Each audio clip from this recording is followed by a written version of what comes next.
Hello friends and welcome to my channel. मैं हूं अमृता और आज हम बात करने वाले हैं फोटोसिंथेसिस यानी कि प्रकाश संश्लेषण के प्रोसेस के बारे में। ये एक ऐसा प्रोसेस है जिसके बारे में हम सब जानते हैं कि इससे जो हरे पौधे होते हैं, इनकी जो ग्रीन प्लांट होते हैं, अपना खाना बनाते हैं। लेकिन इतना ही नहीं, आज की इस वीडियो में इस प्रोसेस से जुड़ी हुई जितने भी इंटरेस्टिंग बातें हैं जो हमें अक्सर नहीं पता होती हैं, हम उन सब के बारे में बात करेंगे। सो चलिए वीडियो को शुरू करते हैं। और वीडियो को शुरू करने से पहले एक रिक्वेस्ट कि प्लीज़ हमारे चैनल को सब्सक्राइब करें और ये वीडियो अपने फ्रेंड्स के साथ ज़रूर शेयर करें। Photosynthesis is a process by which green plants turn carbon dioxide and water into food using the sunlight। यानी कि फोटोसिंथेसिस एक ऐसा प्रोसेस है जिसके अंदर जो हरे पौधे होते हैं वो सूर्य के प्रकाश की मौजूदगी में कार्बन डाइऑक्साइड और पानी का इस्तेमाल अपने लिए भोजन बनाने के लिए करते हैं। साथ ही साथ इस पूरे प्रोसेस के दौरान ना सिर्फ प्लांट को उनके लिए खाना मिलता है, एनर्जी मिलता है, बल्कि साथ ही साथ हम सब मनुष्यों के लिए, ह्यूमन बींग्स के लिए ऑक्सीजन भी बाहर निकल के आता है। यानी कि इस प्रोसेस का इम्पोर्टेंस सिर्फ ये नहीं है कि इसके ज़रिए जो प्लांट होता है उन्हें एनर्जी मिलती है, खाना मिलता है, बल्कि इस प्रोसेस के ज़रिए जो हमारे वातावरण, जो एटमॉस्फेयर का जो बैलेंस है वो बरकरार रहता है। Friends, now will discuss the essential things required for the photosynthesis. यानी कि इससे पहले हम समझें कि ये जो पूरा का पूरा प्रोसेस होता है प्रकाश संश्लेषण का, ये कैसे होता है। लेकिन उससे पहले हम समझ लेते हैं कि इस प्रोसेस के लिए कौन कौन सी ऐसी चीज़ें हैं जिनकी ज़रूरत होती है। तो सबसे पहले बात होगी सनलाइट की। हमने ऊपर ही बात की कि ये पूरा प्रोसेस सनलाइट के प्रेजेंस में होता है, उपस्थिति में होता है। दूसरा है क्लोरोफिल। क्लोरोफिल जो ग्रीन प्लांट के जो पत्ते होते हैं उनमें पाया जाता है, जो कि इस प्रोसेस के लिए काफ़ी इम्पॉर्टेंट है। फिर हमें ज़रूरत पड़ती है कार्बन डाइऑक्साइड की, जो कि एयर में होता है, यानी कि जो हवा में मिला होता है, जिसका यूज़ ये प्लांट्स करते हैं। और लास्ट में होता है वाटर। वाटर एक्चुअली में जो प्लांट के जड़ों से सोख होता है, यानी कि जो उन्होंने अब्जॉर्ब किया रहता है ना जड़ों से, मिट्टी से, वो इसका यूज़ यहाँ करते हैं। यानी कि चार चीज़ों का मेनली इसमें यूज होता है। पहला है सनलाइट, दूसरा है carbon dioxide, water and the chlorophyll. मैं फिर से बता दूं, क्लोरोफिल जो ग्रीन प्लांट्स के जो पत्ते होते हैं उनमें पाए जाने वाला एक पिगमेंट यानी एक लवक है। Friends, now will discuss the process. Okay, अब हम डिस्कस करने वाले हैं कि ये फोटोसिंथेसिस का प्रोसेस होता कैसे है।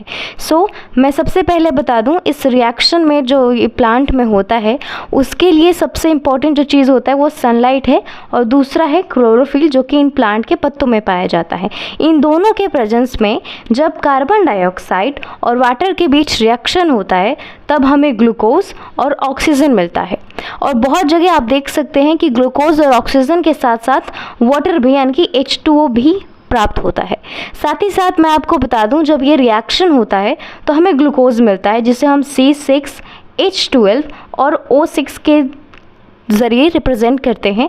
इसे फिर बाद में जो ये ग्रीन प्लांट होते हैं इन्हें फिर बाद में ये स्टार्च और सेलुलोज में कन्वर्ट करते हैं और अपने पास रखते हैं एनर्जी के रूप में। ठीक है, यानी कि सिंपल सा मामला है कि कार्बन डाइऑक्साइड वाटर के साथ रिएक्ट करता है और हमें ऑक्सीजन, ग्लूकोज और वाटर मिलता है।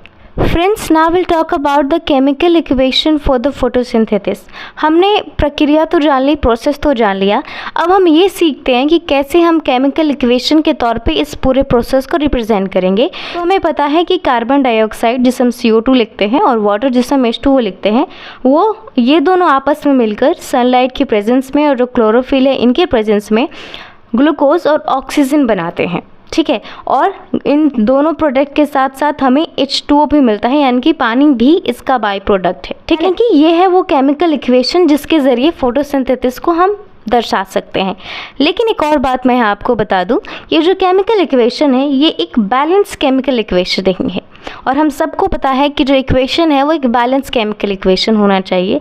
और ये इक्वेशन बैलेंस केमिकल इक्वेशन इसलिए नहीं है क्योंकि इस साइड अगर हम आते हैं तो देखते हैं कि कार्बन के मॉलिक्यूल की संख्या 1 है, यानी कि कार्बन के जो अणु हैं वो 1 हैं, और इस टाइम जो कार्बन के जो मॉलिक्यूल्स की संख्या है वो 6 है, यानी कि जो पूरा का पूरा इक्वेशन है वो बैलेंस नहीं है। हमें अब इसे बैलेंस करना होगा, और इसे बैलेंस करने के लिए हम यहाँ 6 और यहाँ 12 जोड़ेंगे, और इसके दूसरी तरफ यहाँ 6 और यहाँ भी 6 जोड़ देंगे, ठीक है। और अब हम काउंट करते हैं कि क्या इन सारे जो एटम्स, क्या इन सारे एलिमेंट्स के मॉलिक्यूल दोनों तरफ इक्वल हैं। जैसे यहाँ पे देखते हैं 6 मॉलिक्यूल कार्बन के, इधर भी 6, यहाँ पे 12 ऑक्सीजन के और यहाँ भी 12, यानी कि इस साइड 24 ऑक्सीजन के मॉलिक्यूल होना चाहिए।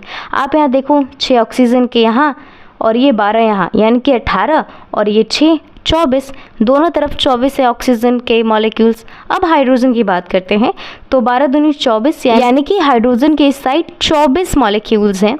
इस तरफ आते हैं, यहाँ पे 12 मॉलिक्यूल्स हैं और यहाँ पे भी 12, यानी कि 6 दूनी 12 ऐसे करके निकाला जाता है। यानी कि अब ये इक्वेशन टोटली बैलेंस्ड इक्वेशन है, ठीक है। Now we'll discuss some interesting facts about photosynthesis. As I said in the starting of the video that we will discuss some important and really interesting facts about this photosynthesis. यानी कि starting में जैसे मैंने कहा कि जो normal चीज़ें होती हैं फोटोसिंथेसिस से रिलेटेड हम उसकी बात तो करेंगे, लेकिन कुछ ऐसे इंपॉर्टेंट फैक्ट्स हैं जो हमारी इस वीडियो को स्पेशल बनाएंगे, हम उसके बारे में भी बात करेंगे। सो सबसे पहला है the rate of photosynthesis is higher in the red light and minimum in the green light. यानी कि ये जो फोटोसिंथेसिस प्रकाश संश्लेषण की प्रक्रिया है वो रेड लाइट यानी कि लाल बत्ती की उपस्थिति में सबसे ज़्यादा होती है। यदि वहाँ पे लाल प्रकाश की मौजूदगी है तो जो प्रोसेस है फोटोसिंथेसिस का वो काफ़ी जल्दी होगा, जल्दी एनर्जी मिलेगा प्लांट्स को, जल्दी ऑक्सीजन निकलेगा। लेकिन जब ग्रीन प्रकाश वहाँ पे होगा, जब ग्रीन लाइट वहाँ पे होगी, हरी बत्ती होगी, तो जो प्रोसेस है वो धीमा हो जाएगा। यानी कि जो रेट है यानी कि जो स्पीड है फोटोसिंथेसिस की वो सबसे ज़्यादा होती है रेड लाइट में और कम होती है ग्रीन लाइट में। और ऐसा इसलिए है क्योंकि जो प्लांट के जो पत्तों में जो क्लोरोफिल होता है ना, मैंने बताया ना जो प्लांट के पत्तों में क्लोरोफिल होता है जिनका काफ़ी इंपॉर्टेंस है इस प्रोसेस में, वो रेड लाइट को काफ़ी अच्छे से अब्जॉर्ब करती है, यानी कि काफ़ी अच्छे से सोक करती हैं, जिसकी वजह से ये फोटोसिंथेसिस की जो क्रिया है उसका रेट बढ़ जाता है। लेकिन जैसे ही बात आती है ग्रीन लाइट की, क्लोरोफिल होता है उसमें मौजूद, वो इसे रिफ्लेक्ट कर देता है, ठीक है, जिसकी वजह से जो रेट है वो काफ़ी स्लो हो जाता है, ठीक है।